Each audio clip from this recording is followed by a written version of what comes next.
បាទជំរាបសួរពុកម៉ែបងប្អូនថ្ងៃនេះមកបង្ហាញពី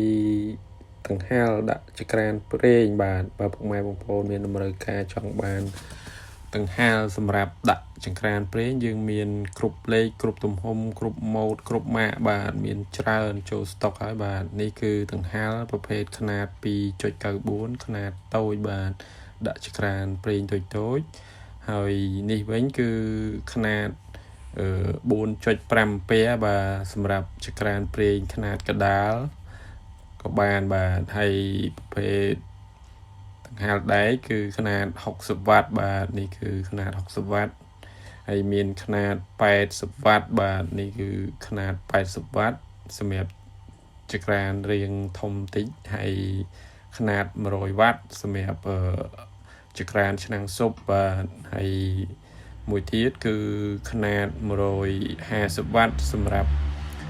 ផ្ទះថ្នោតបាទគឺឆ្នាំងធំត្រូវបាទហើយប្រភេទនេះគឺ100 វ៉ាត់ដែរបាទប្រភេទដង្ហាល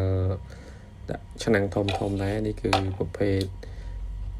ម៉ាកម៉ូដថ្មីទើបនាំចូលបាទប្រើធន់បាទល្អប្រើតម្លៃសមរម្យបាទពុកម៉ែបងប្អូនមានតម្រូវការអាចតាក់ទងមកខាងយើងបានអរគុណច្រើន